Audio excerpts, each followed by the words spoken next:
When you get married, you're making a ton of agreements, right? About love, commitment, building a life.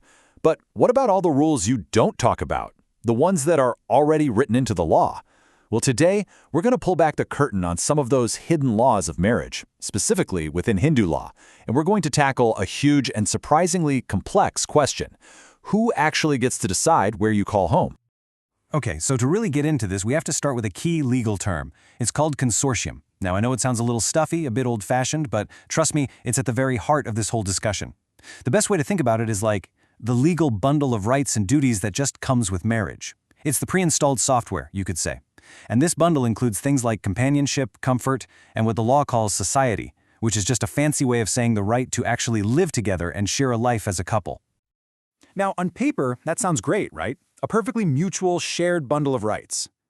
But, and this is the big but, this brings us right to the core question we're tackling today. When it comes down to the big decisions, the ones that really shape your life together, like where you're going to live, who's actually in charge? Who holds the power? Who gets the final say on how that bundle gets used? All right, so here's how we're going to break this all down. First, we'll look at where that bundle of rights idea came from. Then, we'll see the traditional view, what's called the husband's roof. From there, we'll explore a huge shift in thinking that leads to the idea of a modern matrimonial home.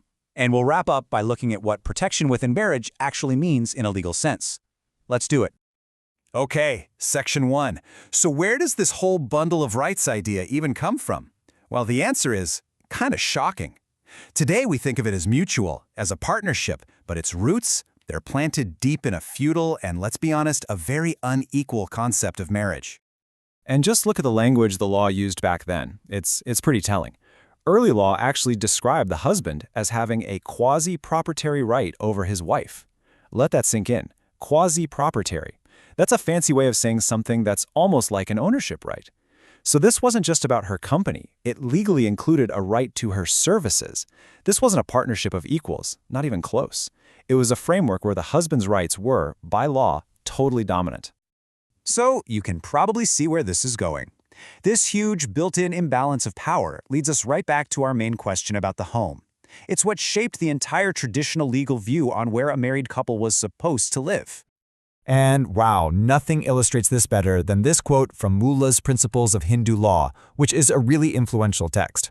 It is absolutely crystal clear. It says, the wife is bound to live with her husband and to submit herself to his authority. I mean, there's just no wiggle room there, is there? The decision about the home, legally, it was his, and the wife's duty, it was to follow. Now, this legal rule didn't just pop up out of nowhere. It was built on some really deep cultural and religious foundations. You can see here how ancient Hindu sages like Manu and Yajnavalkya laid out these duties for a wife, to submit to her husband's authority, to obey him, and get this, to even worship him like a god no matter what kind of person he was. So the key takeaway here is that this wasn't just some dry legal rule, it was a powerful social and moral command. And if you're thinking, okay, but that's all ancient history. Well, it's not. The source material is clear that as recently as the 1950s, Indian courts were still doubling down on this view. There was a case in 1953 where a court literally said that marital rights and duties were absolutely fixed by law. And that meant it was the wife's duty to live with her husband wherever he decided. It just goes to show how these old ideas were still shaping real people's lives in the modern era. But then, things started to change. The legal world started to evolve. So let's get into this huge shift in thinking, moving away from that rigid, one-sided model to something based on, well, mutual agreement. And this right here, this is the game changer. It's a quote from a 1949 English case, Dunn v. Dunn, but its influence spread everywhere, including India. A judge named Lord Denning just completely flipped the script. He said, listen, the decision on where to live affects both people, so it has to be their duty to decide it together, by agreement, by give and take. For the time, this was an absolutely revolutionary idea. And you can see that transformation laid out perfectly here.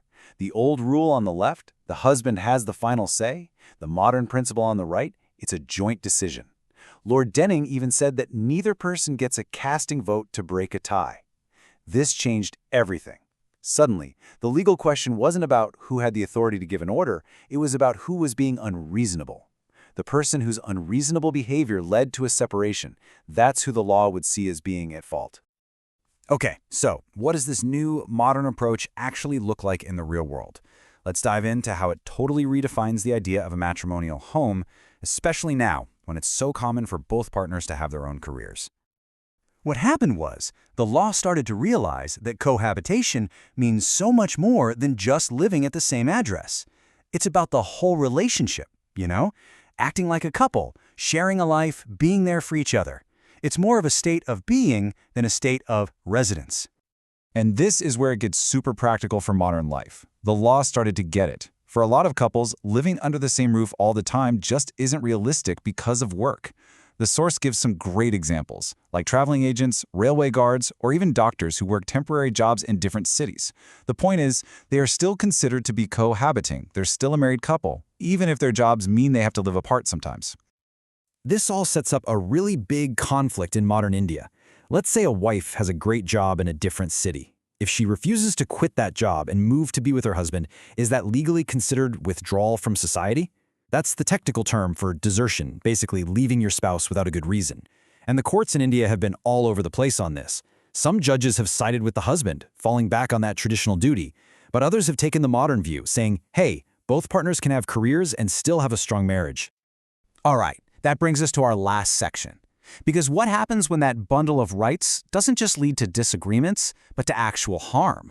When things go seriously wrong, what kind of legal protection is there within a marriage?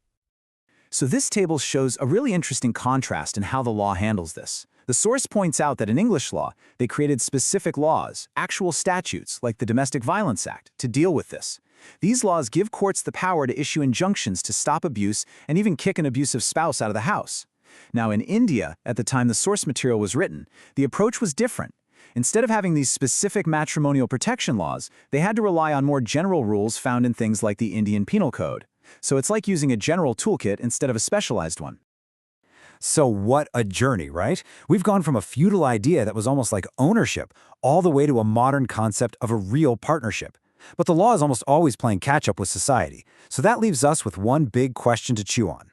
As our lives, our jobs, and our whole understanding of what a partnership even is continue to change, how is this legal bundle of rights going to evolve next?